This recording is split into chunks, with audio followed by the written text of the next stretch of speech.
Hello everyone, আসসালামু আলাইকুম। আমি টুসি ইসলাম, আবারও নিলাম ছোট্ট একটি ভিডিও।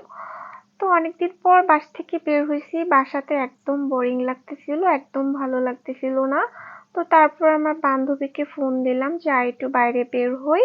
তো একটু হাঁটতে বের হয়েছি। আমার বান্ধবী আবার একটু ফার্নিচার দোকানে যাবে, ও বলে যে ঠিক আছে তাহলে আয়।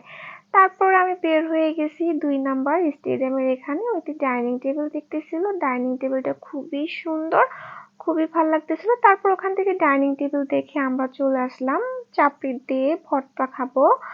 মানে ভর্তা চাপড়িয়ে, মানে এত রকমের ভর্তা, প্রায় 30 পদের ভর্তা ছিল।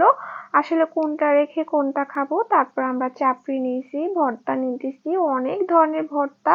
এত ভর্তা আসলে খেয়ে শেষও করা যাবে না, প্রায় 30 পদের মতো ভর্তা ছিল।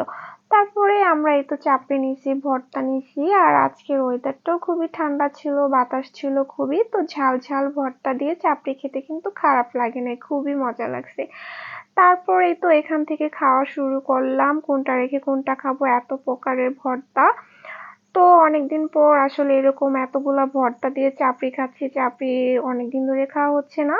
তো আমার কাছে তো খুবই ভালো লাগতেছিল যে হঠাৎ করে বাসা থেকে বের হয়ে এরকম একটা খাবার খেতে পারবো। আমার কাছে খুবই ভালো লাগছে। দেখছেন কত রকমের ভর্তা, আসলে কোনটা রেখে কোনটা খাবো মানে বুঝতে পারতেছিলাম না। তারপর বাসার ছাদের উপরে উঠে যে চা খেলাম। তো এই তো একটা ছোট্ট ভিডিও, আজকে ভিডিওটা এই পর্যন্ত। সবাই ভালো থাকবেন, আল্লাহ হাফেজ।